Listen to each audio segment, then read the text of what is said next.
My old boss used to have a real estate school over near the airport, and it was kind of typical architecture of the 60s.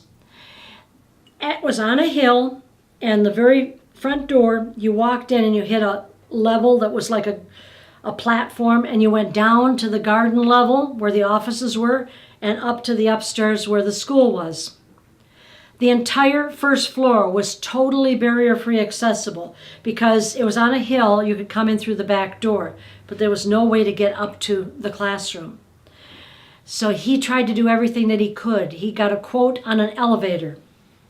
It was going to be very expensive, but he liked the location of the school. The problem was the elevator ate up parking spaces. And he was already maxed out for the size of the building to the number of parking space ratio. So he acquired a house in the subdivision behind with the notion of tearing it down and adding additional parking. Was unable to get a variance to convert it from residential to commercial. So just for fun, he had somebody draw up a ramp. The maximum pitch for a ramp is 1 to 12, and you're only able to ramp 10 feet at a time. Then you have to have a rest stop, and you can't ramp around corners. So we're talking about 1.5 around the building.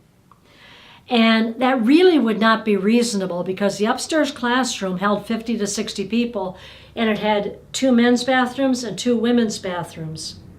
And he couldn't reduce the number of bathrooms up there because that was the number he needed for the size of the classroom, and they were not barrier-free accessible. First floor bathroom was, but it's not reasonable to ask somebody to wheel around to go down to use the restroom and wheel back up. So he couldn't figure out how to make reasonable accommodation because if he tore it down, he could not have rebuilt on that property. He was already grandfathered in for setbacks. One day, his vice president of his company had called in a consultant that did ADA consultations. It was a fellow in a wheelchair that had his son with a camcorder with him, and they were scoping out the building to come up with reasonable accommodation. And what they advised was keep a copy of all those quotes as to what you did for reasonable accommodation. And if someone does come in on the first day because they didn't read your literature, in the literature it said, if you have special needs, let us know, we'll move the class.